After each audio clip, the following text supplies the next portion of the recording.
Now introducing the Minor Wisdom Trio! Minor Wisdom!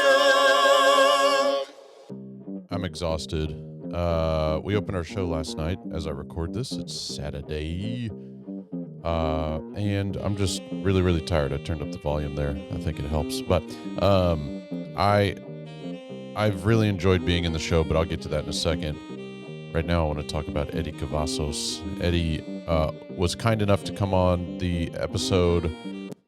Nice. I interviewed him this week, actually. So, for those of you that aren't paying attention, I do most of my interviews in one big chunk.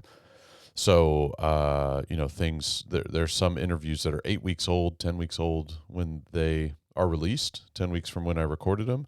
But this is a fresh one. And I kind of slowly fell in love with Eddy via our little Google Meets chat. I just really enjoyed his energy and the amount of passion. Like, it just came through the screen.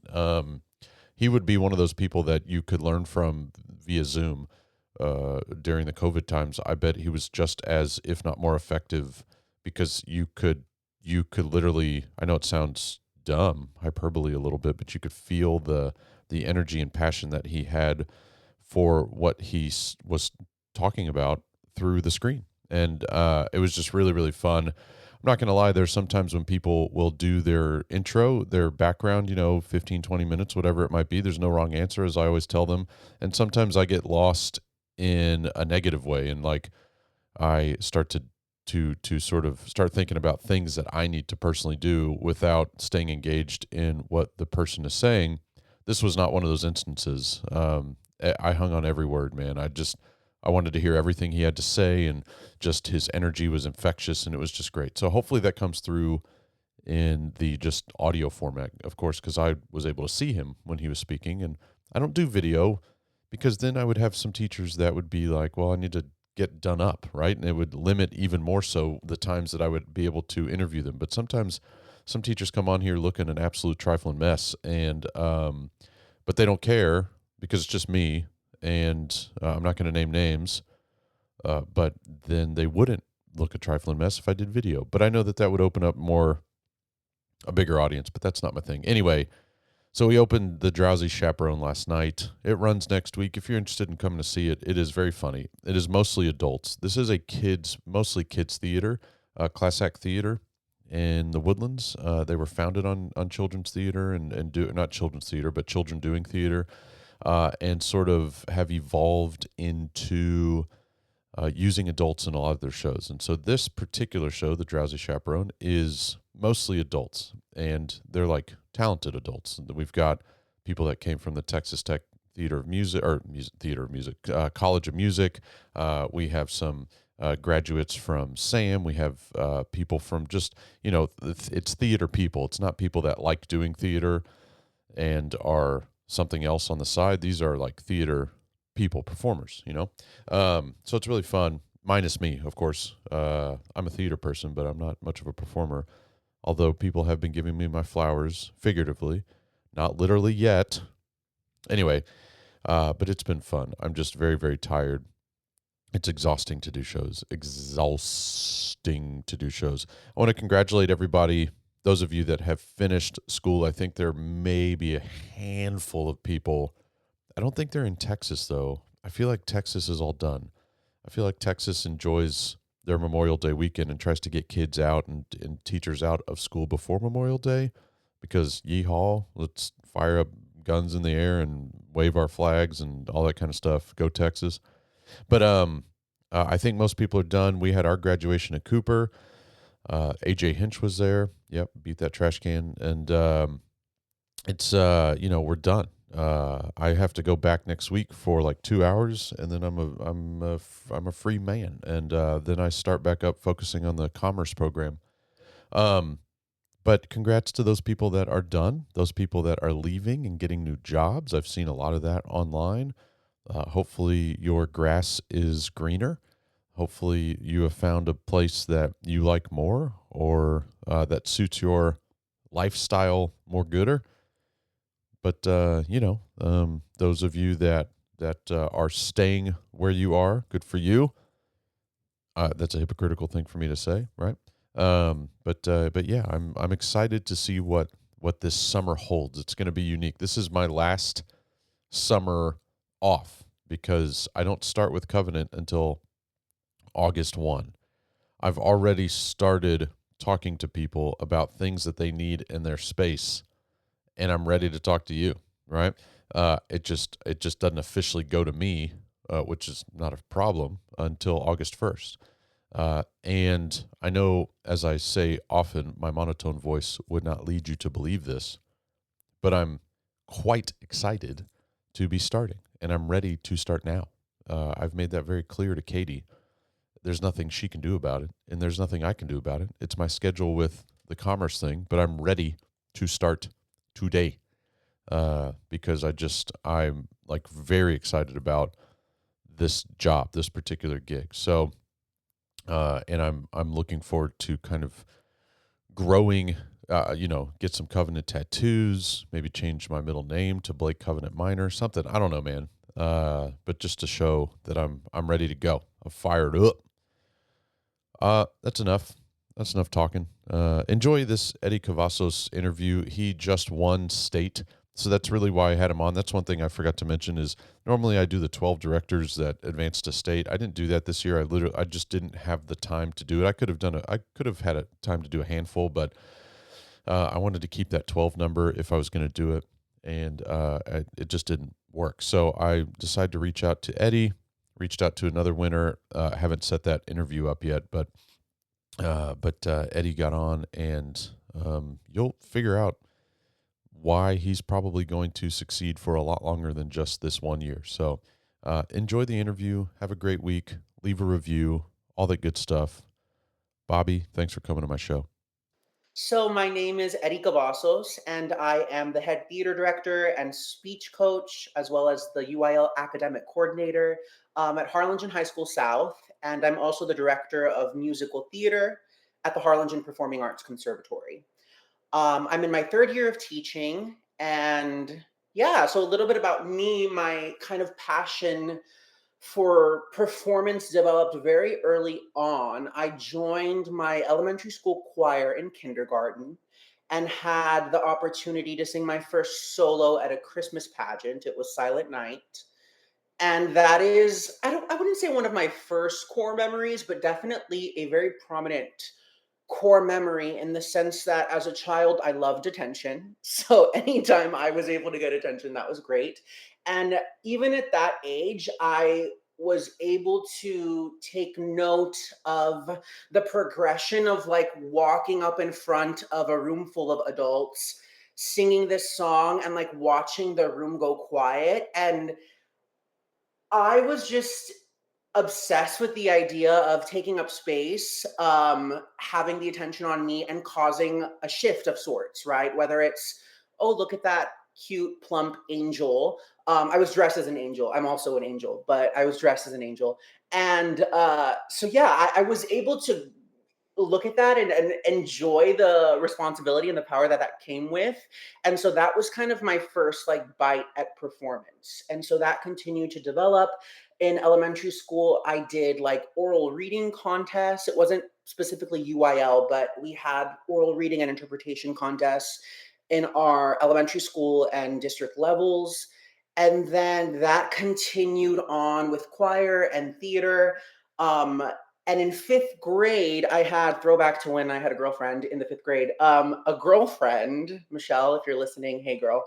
And she was trying to get me to join a local community theater, which was called the Tower Theater of Weslaco. That's where I'm from, Weslaco, Texas, about 10 minutes from the border of Mexico.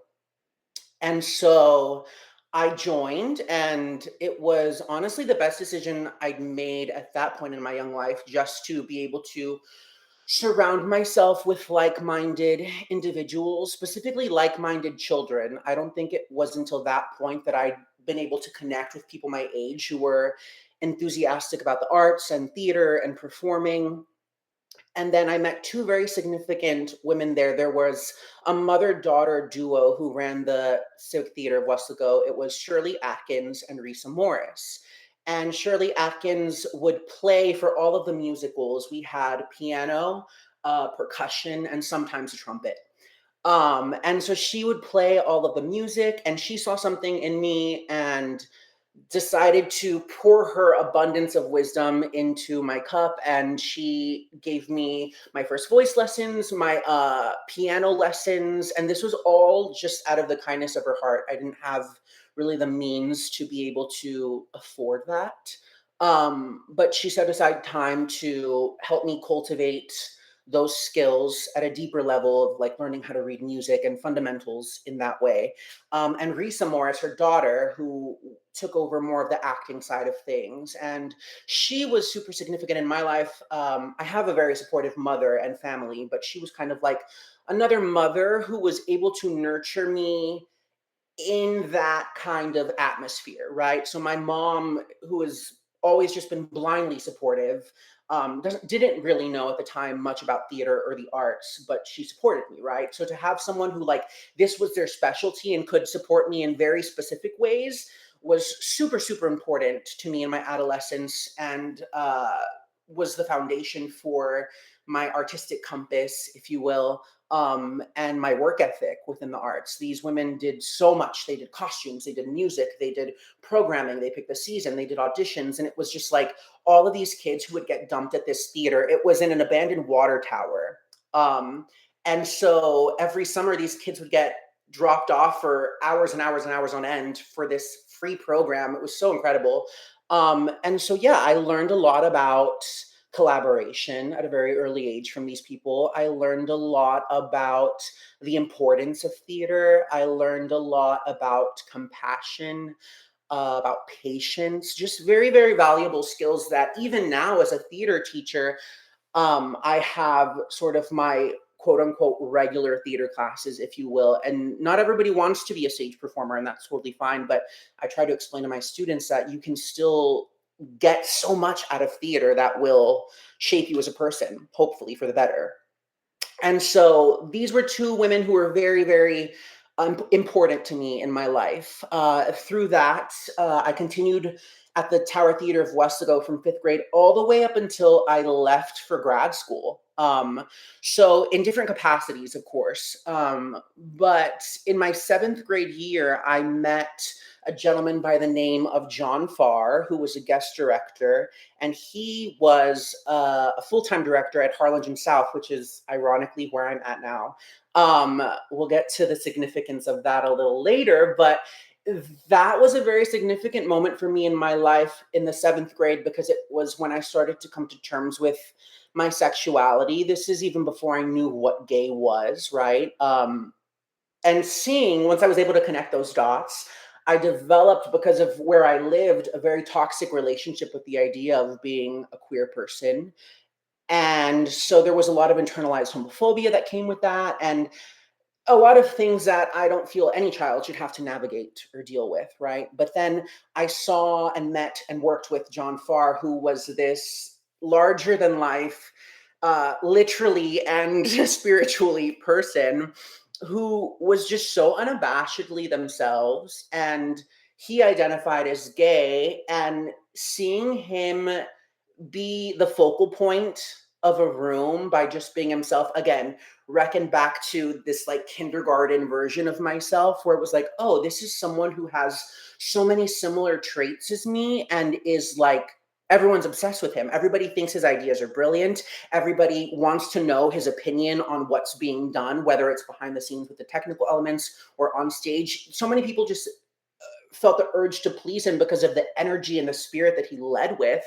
And that was so important for me to see at that age, just a queer person who was put on this pedestal and celebrated. And so he was a very integral person in my life as well. That was right around middle school. And while I was doing the Tower Theater of Westlake all throughout my childhood, I started to get into theater at my middle school, which was Central Middle School. And my director there was, at the time, Eddy Cavazos, no relation. now Araceli Navarro. And she was another person who I met her in her first year of teaching. And so I think, and I had a very similar thought too. I remember when I became a teacher, I was like, okay, so yesterday I was only responsible for myself, but now it feels like moving forward, the impending doom or joy of 40 plus kids is resting on my shoulders. So, and I don't agree with that now, right? But I think she had a very similar mentality in the sense that when you get a teacher who's in their first year, I feel like some of those relationships that you cultivate are just a little more special in the sense that they're your first, right? So you're working with these kids in this way that's so we're giving so much of ourselves. It really lent itself towards creating such a special bond. So she's someone in my life who gave me permission to be myself, encouraged me to be myself, celebrated everything that made me uniquely me.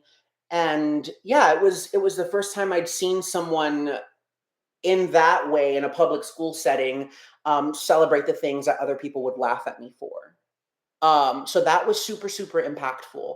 And so she was someone who was very important to me. So that all of these people who inspired me along the way very early on in my life gave me the urge and the passion and the desire to want to continue with theater and performance.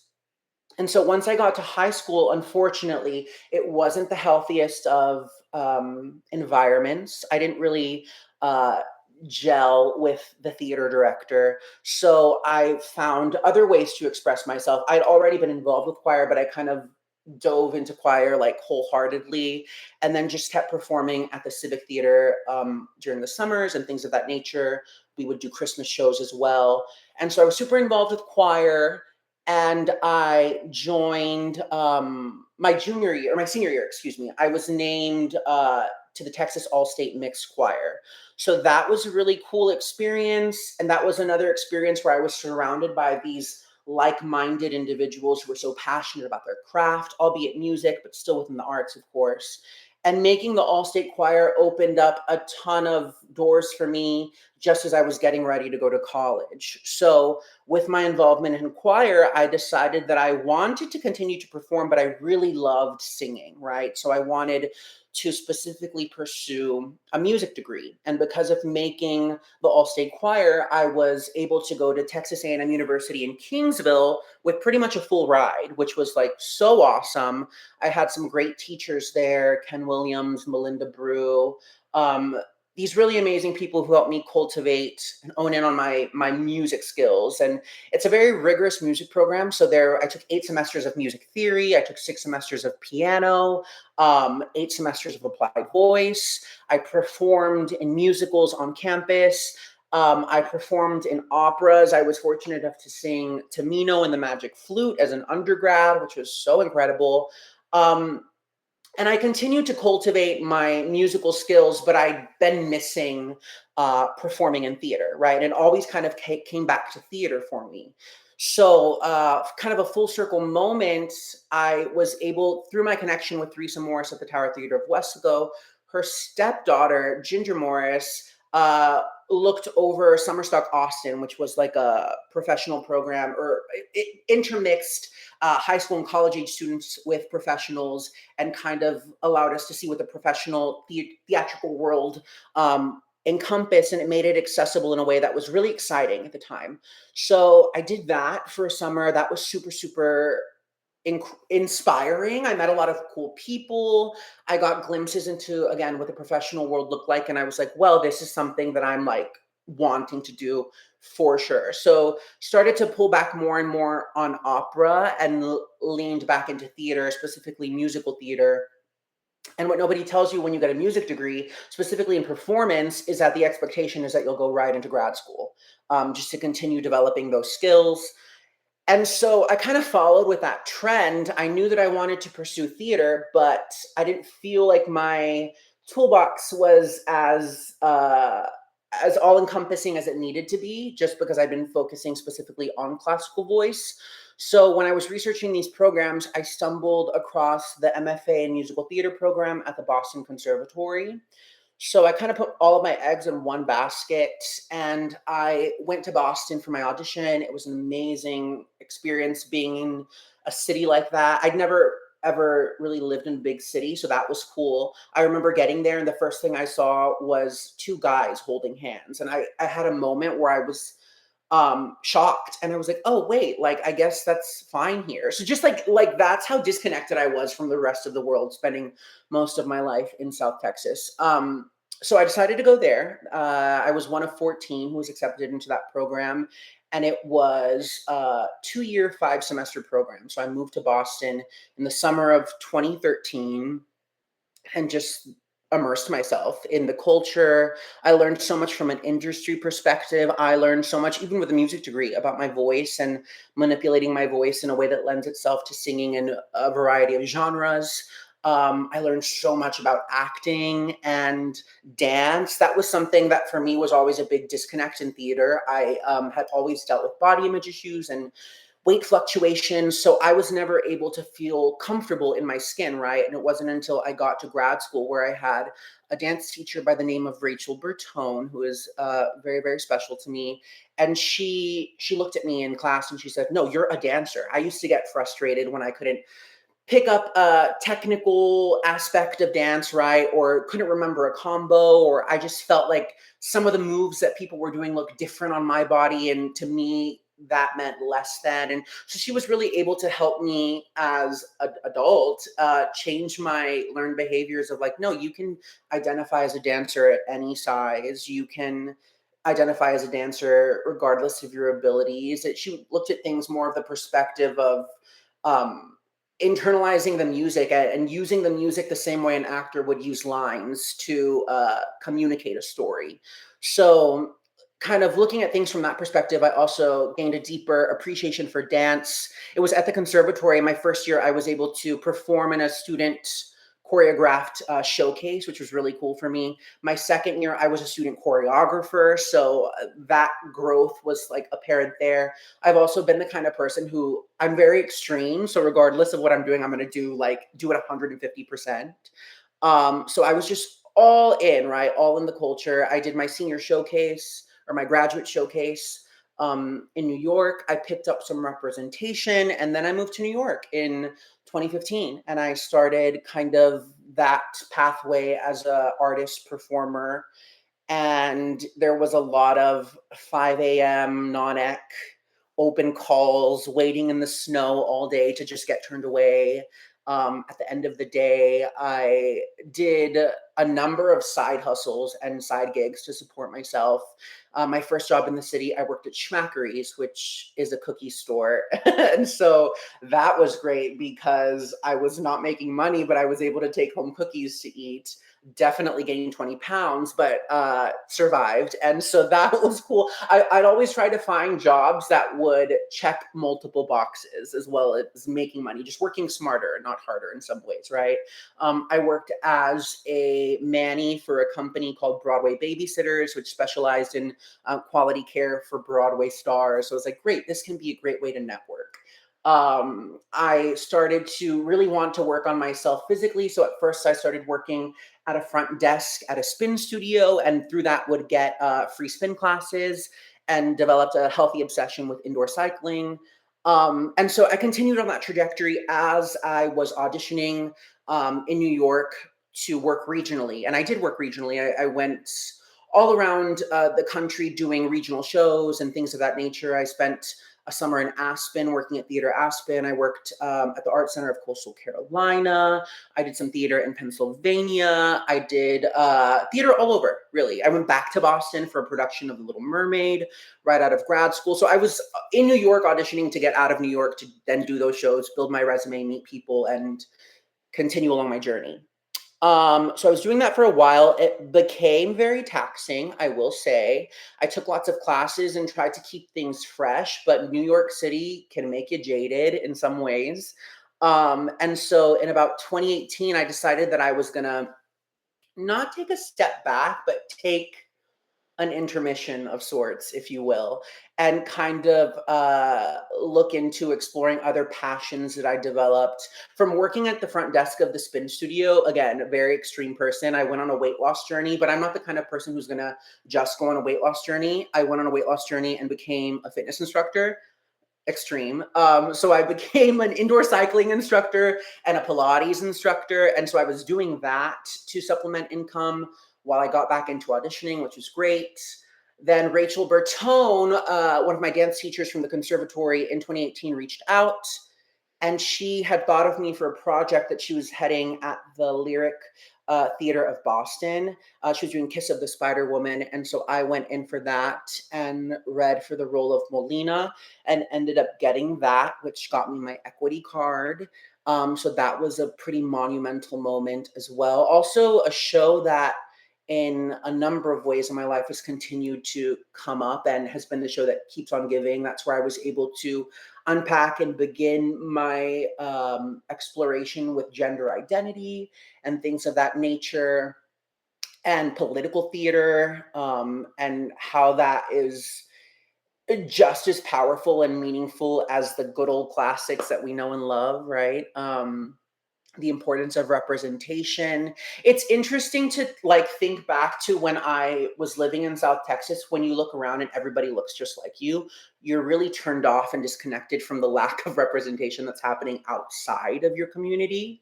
But as I got older, left the valley, and developed a point of view as an artist and an adult, I was like, oh, there's a lot of issues here, right? A lot of disproportionate representation or lack of representation for some groups altogether. So yeah, I was able to kind of develop a clear point of view, artistic compass, if you will, through that show. So I'd been, like I said, working non-union before that, and then getting my equity card kind of changed the trajectory of the kinds of auditions that I was being seen for, the kinds of shows that I was being seen for, the people that I was able to connect with.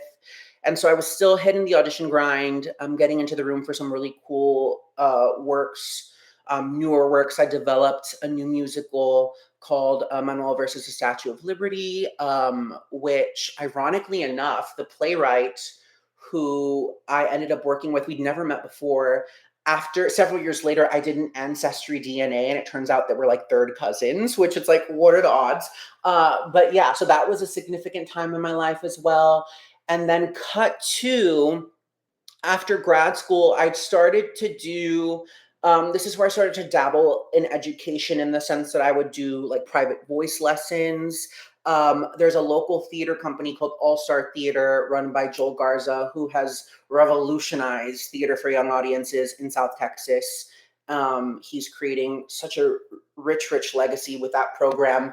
And so I'd worked with him before, and he's been really great. When I was living in New York, anytime I was at home in the Valley, he would bring me in for consultant work, right? Whether that was teaching some stuff on the piano, teaching voice parts, it's something that I can do, whether it was working, acting, scene work, or doing choreography. After my time in the conservatory, I kind of started to brand myself as a jack of all trades in terms of being a performer, right? That was something that I really spent that time in Boston doing, was sharpening those other skills, right?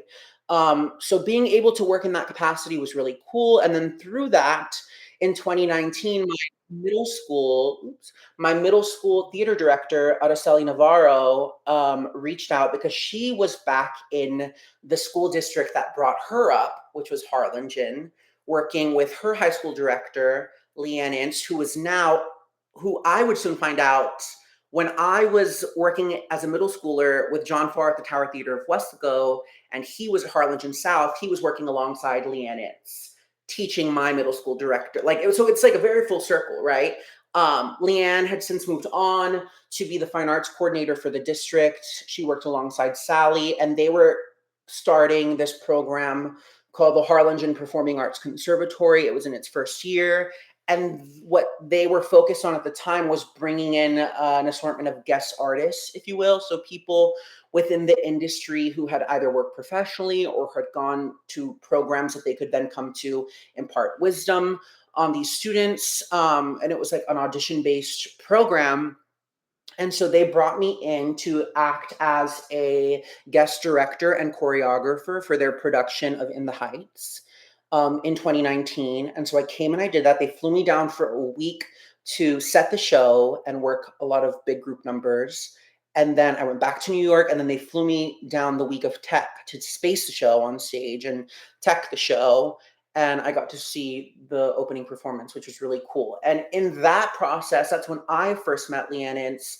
And she immediately was trying to get me to abandon my life in New York, move back to South Texas, and become a theater teacher, which at the time I had absolutely no interest in doing. I was living my life in New York, coming into my own, working as a fitness professional, working as a professional actor, getting those equity jobs that were enticing from a monetary perspective, which if you don't know I mean, maybe you do, the pay from non-union work to union work is extremely disproportionate. Um, so yeah, I was kind of reaping the benefits of getting my equity card and being a consummate professional in that way. And so I shut that idea down.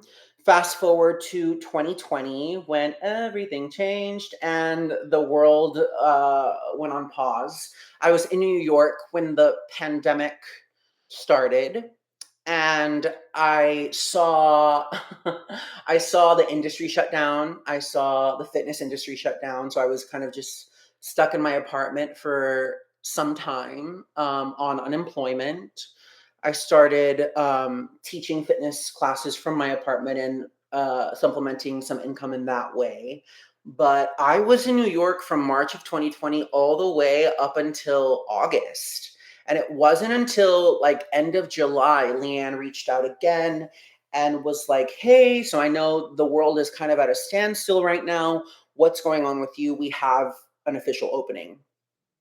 And something in me kind of, other than obviously the world was on pause, something in me was like, you need to seize this opportunity and see what you can get from it, right? So I decided to move back to the Rio Grande Valley, to Harlingen, which is about 20 minutes away from where I'm originally from.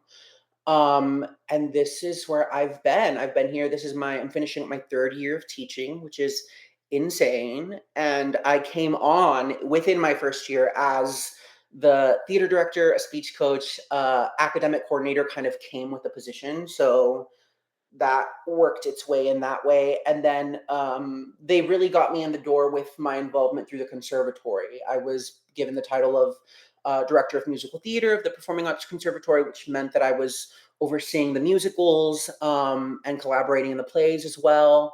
And the conservatory is a conglomerate of both high schools. After lunch, the kids are bused to a separate facility where we work more in depth on their skills and cultivating those skill sets, singing, acting, dancing. There's separate tracks. There's a technical theater track, a theater track, a musical theater track, and a dance track. So working within those specific disciplines for kids who are serious about cultivating those skills. Some of these kids want to pursue this professionally.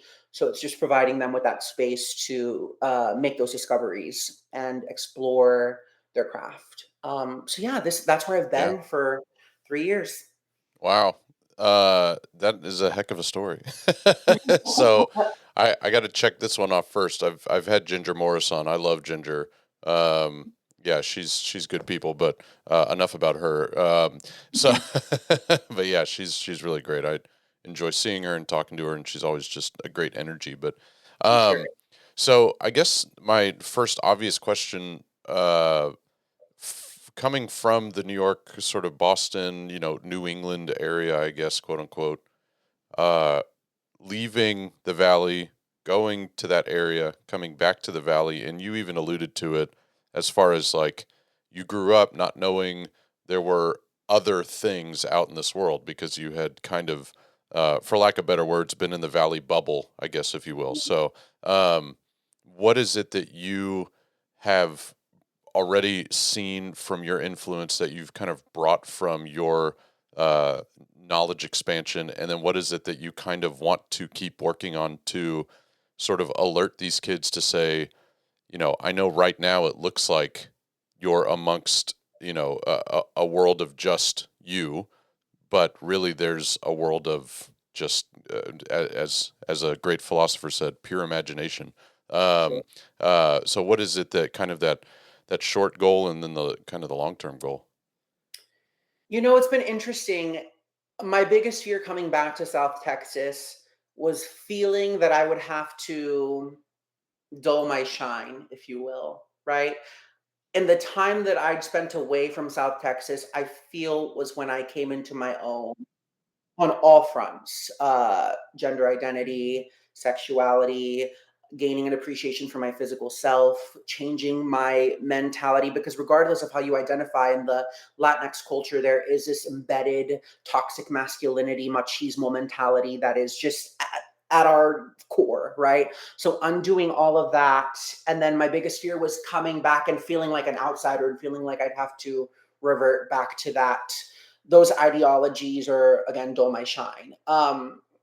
I made sure that that wasn't the case, and what I found was that just as existing as myself, it started to be seen um as activism in some ways, right? It's like, oh my gosh, like the theater teacher is wearing nail polish, and to me that seems so minute, but for um for other teachers within my district and for some of my students, I felt the urge to be myself because I felt like it would give them permission to do the same, right? We talk about leading by example, practice what you preach.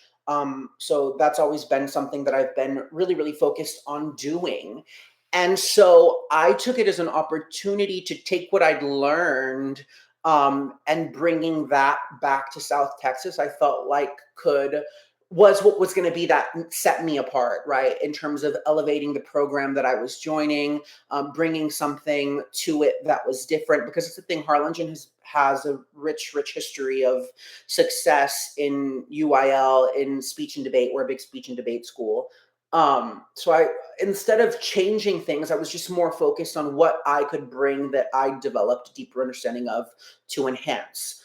So that was really, really cool for me, getting to do that and then getting to connect with my students, right? So you talk about being in high school in like 2005, which I was, versus in 2023, like it is night and day. There's kids today are just so much more accepting and open to people who are different. But still within that, I still have students who feel at times marginalized or unheard or not seen, right? And of course, that's valid. So when you only know what you know, I think the ideologies that you implement within yourself are still fundamental, right? So I tell my students, I remind them daily that they are catalysts for change. That's the verbiage that I use. That we, at our core, if we, the sooner we can develop a point of view on everything that's going on around us, the second you're able to look past yourself and connect with what's going on outside of the world, your world, and develop a point of view that is rooted in who you are, that you are already a catalyst for change, and how that can then bleed into the work that we do, the theatrical work that we do, and our speech and debate platforms. And so I really, really wanted to work under the guise that I was a safe space for my students. I had that very early on, but in high school, that wasn't the case. And so there was some trauma for myself that was unlocked coming back to be a high school teacher too, in that sense of like, oh, like I didn't realize like these conversations that I had with like these individuals within this other school district were had caused this much damage, I guess you could say, which maybe sounds a little loaded, but it is what it is, right? So then asking myself, okay, I have no real educational experience. How can I develop like an educational mindset, or like what kind of teacher do I want to be? Right. And so looking back at the experiences that I had in high school and what I wish I had, and trying to live up to that every single day is kind of how I approach teaching and Yeah. developed a teaching philosophy. Yeah. Okay. So I don't know who they are, but they say that after 3 years, you kind of know what type of teacher you're going to be and you get a little more comfortable and confident. So are you there? I think I think in some ways Okay. yes, and I think in some ways I for myself it's important to keep things Yeah. fresh because I know that the second I have a set routine for absolutely everything that I'm doing, I'm gonna get bored with what I'm Right. doing. And I really do enjoy my job, and I love my students. I'm not a parent, but sometimes it feels like I am. And yeah, so yes and no. I feel more settled in like I'm not drowning in paperwork. I know who the people are that I need to butter up. Right. I know so, yes, I teacher hacks, if you will, but I pride myself on keeping some level of freshness and newness to every school year, every production experience. That's a little bit of what I feel my special sauce is. Okay. Yeah, good. So, and you mentioned the energy and spirit. I don't remember exactly the exact verbiage you used, but you mentioned the gentleman that was kind of your almost your first exposure to a gay man that owned a room, right? Mhm. Um, is that kind of like almost your sort of philosophy? Is that kind of your do you kind of keep that in the back of your head, like when you walk into a room, this is the kind of presentation I need to have? 100%. Yeah, And I think it's less about having a presentation and more about authenticity. Yeah, authenticity. right. Yeah, that's good days and bad days. That's something that I try to instill in my students too. It's okay to have an array of feelings and it's experience those in a way that's genuine, right? Because it allows us to not only understand ourselves, but give ourselves fully in a way that's still healthy. Yeah, But yeah, I think navigating those highs and lows, I think, are important to just bringing who you are to the room and to your work, and regardless of what the interaction is, just like tapping into who you are authentically and understanding that that can change day to day, yeah, and that that's okay, and that's kind of the freedom that and the privilege that we get to experience as humans. Yes, but that's where I get into the overlap of like, because of theater, this is my mentality, right. right? Yeah.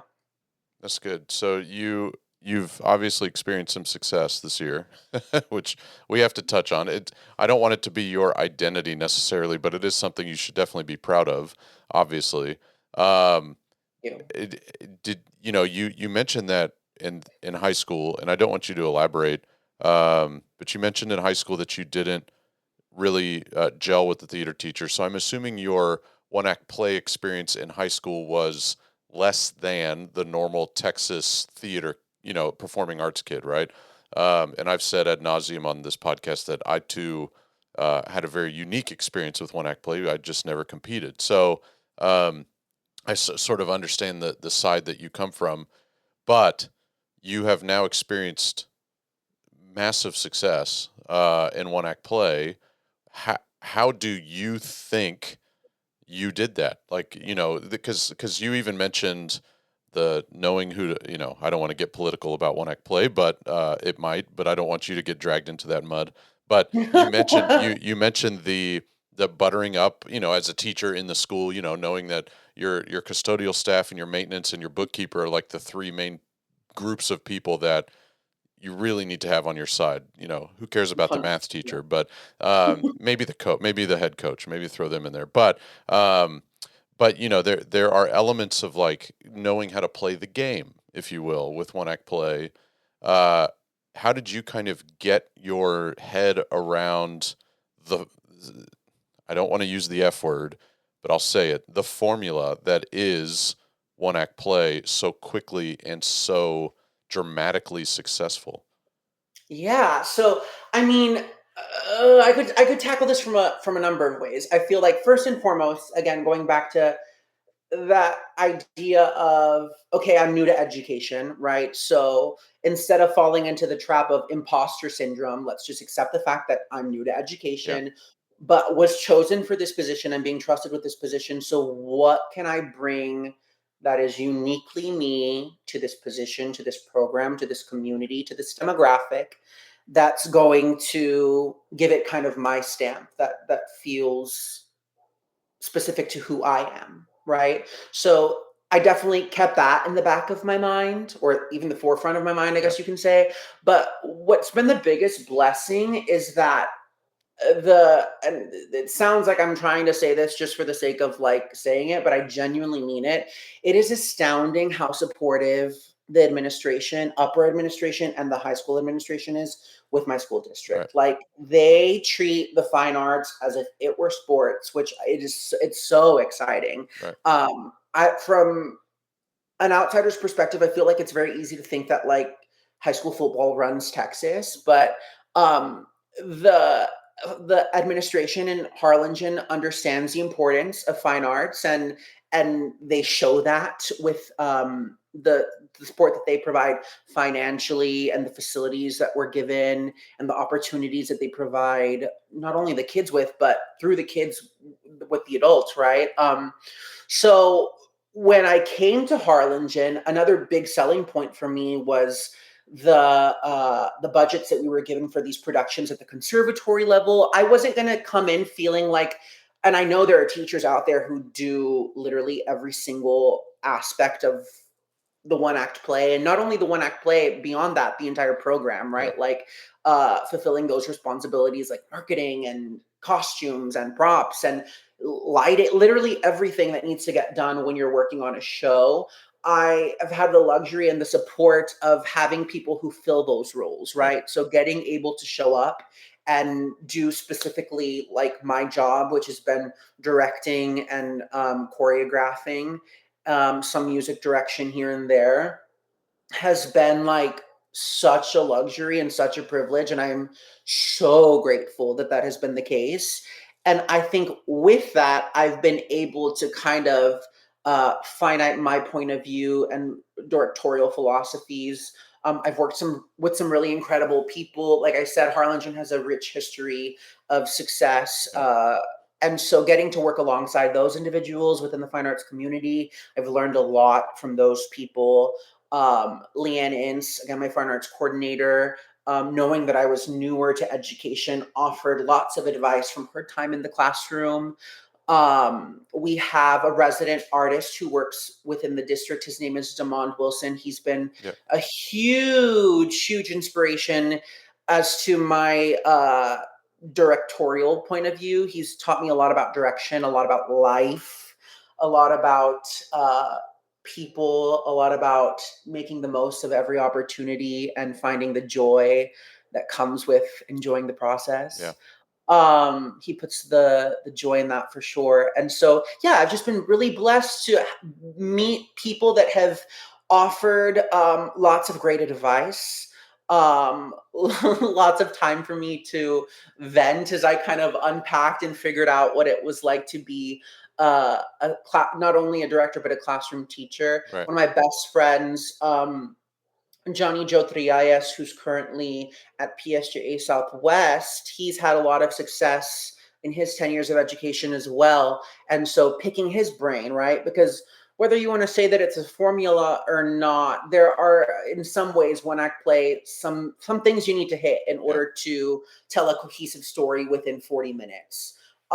So taking that and then bedazzling it with my artistic eye and personality and picking literature and material that I'm passionate about. And then I feel like through my passion that gets the kids excited. Yeah, it's kind of just like, it's been not easy by it's not when I say it like this, it sounds like, oh, it's just been easy and he's blessed. It's been hard and there have definitely been highs and lows, but I do see that I'm very blessed Yeah. to have met the people that have come in my corner and championed me and supported me and given me the means to thrive and to just do me, which is what I want to do for my kiddos too. So this isn't a question. This is more speaking of buttering up. So I through this process of this podcast and almost 200 interviews, I've made lots of friends and connections in this business. And a number of them I did not get to state because we had a large dance show happening at our school, so I was unable to make it. But which is a shame because you guys went up against a school that a district that I used to be in, which was Kempner High School in Fort Bend, and a number of my friends went and saw 5A and thought all the shows were great, but there was a difference in your show compared to the rest that was very clear and very just kind of slap in the face in a good way. And so I guess I'm just giving you your flowers and just saying, congratulations on that, on just kind of the word of mouth, the network, as you mentioned, alluded to a while ago with your sort of career path in New York, but you must have done something. And so I guess here's the question: what was it about this show for you that you think connected so much, and it was indecent? The show, not the show. Well, the show title, the show title was indecent, not the show. But what do you think it was about indecent that connected with you in order to be able to then get your kids to buy in and get just everything, all the ducks getting in a row and the stars aligning so that you could have the show? Yeah. So I was fortunate enough to see the original Broadway company in New York City. I was living there at the time. And when I saw the show, I knew nothing about it. And I just remember it finished and I like sat in my seat, and it was one of those moments where you think to yourself like, wow, I just saw something really, really unique and really, really special. And I thought about it for several weeks after seeing it, and then learning about the original court case and the source material and how it was a true story. And I just went on a loophole of research, and I was obsessed with the show at the time, right? Specifically the universality, which we'll get back to a little later. Yes, so cut to, I'm working in education. It's time to do one act play. We're looking for show titles, exploring different options. I'm really big about taking a script and reading it with the kids before I make a final decision. I feel like in a number of ways, if the words fly off the page, you can tell. You can tell when you get the right show with the right group of kids. And it had been a show that I'd wanted to present for UIL One Act Play and had tried to present my first year. But at the time, it wasn't being, the playwright was not allowing it to be presented in that format. So I got shut down in that way. And then fast forward to the following year, I tried again to see if like we could budge and make it happen. It was a NAR once again. And then cut to this year, there's like a lot of things going on. It's always been on my radar. Like I said, I've been dying to do the show. And so many of the themes of censorship, specifically right now, right? Censorship, it's so prevalent. LGBTQIA plus representation, the unfortunate uprise in anti-Semitic hate, the power of theater. There's so many themes that are just so rich from a literature perspective.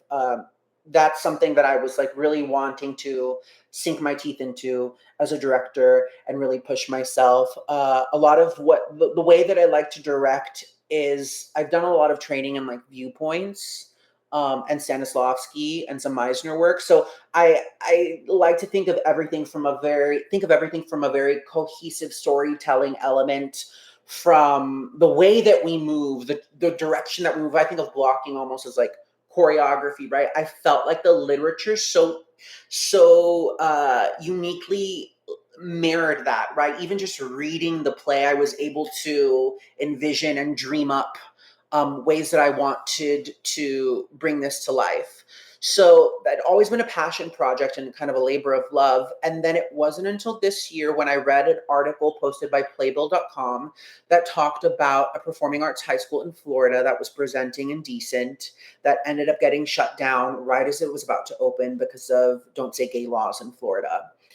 And so I was like, oh my gosh, like this so closely mirrors so much of what's happening in Texas right now, in our communities. This is our time. Like, this is the group. We need to make it happen.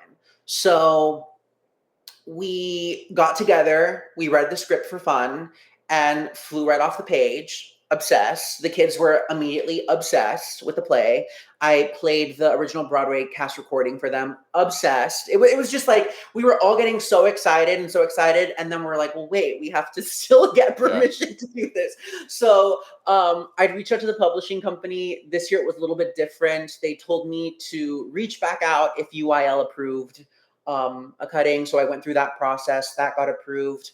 I wrote a personalized letter to Paula Vogel and kind of explaining to her our the history of our program, yes, but more specifically and more importantly, why we were so implored to do this piece of theater at this time. I talked about how one act play or UIL one act play is the biggest play festival in the world, and how audiences specifically in Texas needed to see the show, and that me as a director, my team of directors, we understood the themes, our children understood the themes, and not only that, but the responsibility that came with it. And that we were all in. We were so committed to this literature and to this story, and it worked. Yeah. There's a line in the play where Lemel, the stage manager, talks to Mr. Osh and tells him that his words are powerful. So I'd just been reading the play so much, and I poured so much of that eagerness and that mentality into the statement that I presented, and she was kind enough to let us do her show, which was just like I still can't even fathom that we did this in Texas for UIL one act play and like got the reception that we did. We were met with so much positive feedback, and at every level of competition people talked about how brave we were and how Yeah. courageous we were for doing this show. And so I feel like the kids, this process has been so uniquely special, have taken away something bigger than this experience, than the UIL one act play process, to hold on with them for the rest of their lives, I believe. And it's beautiful to see. And I feel like I'm so blessed in the sense that my kind of point of view as a director has shifted so much from working on this show. I have an even clearer idea of the quality of work that I want to present from a thematic standpoint. Right.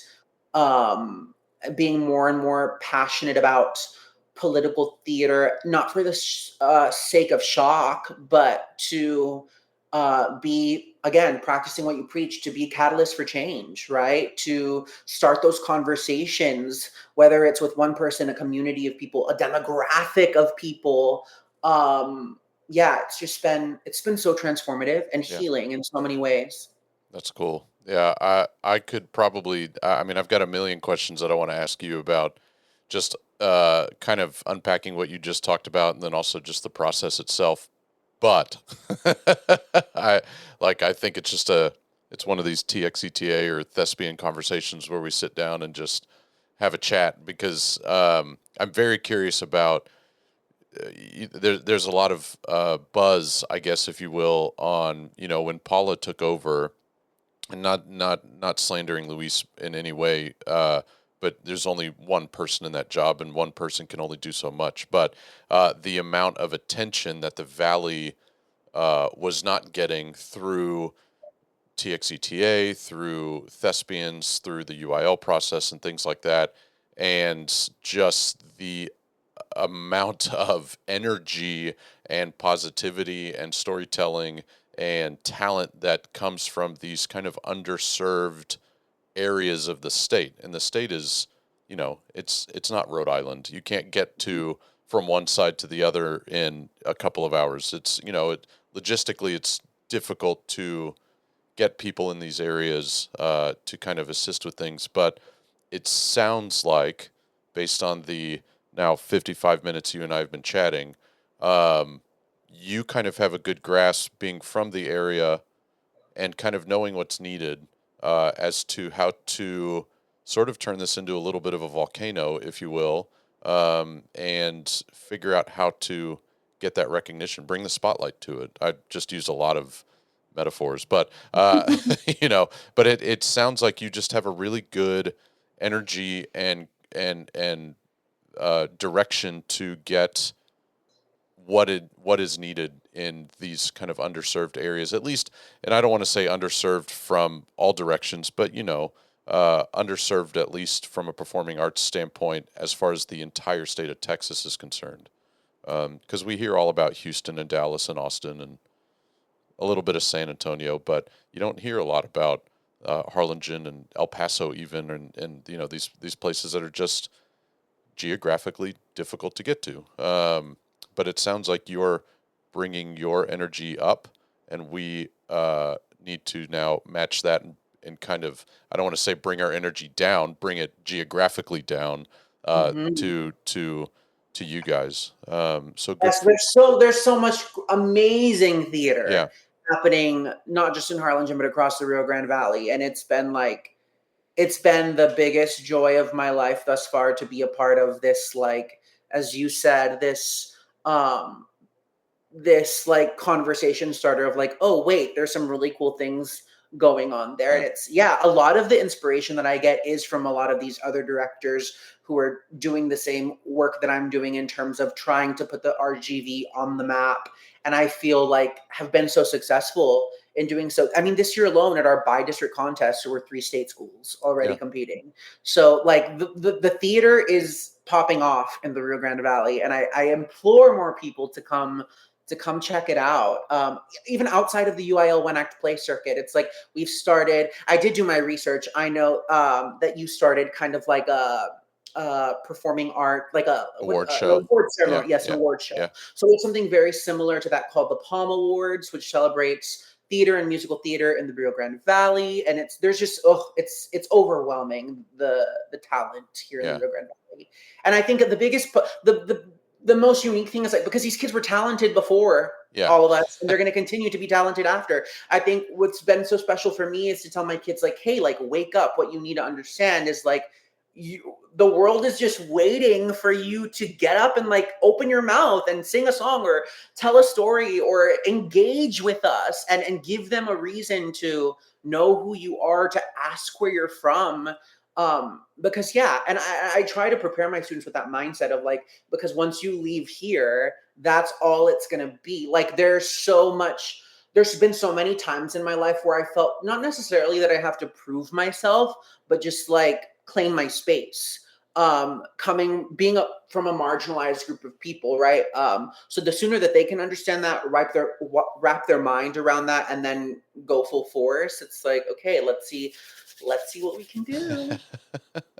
Minor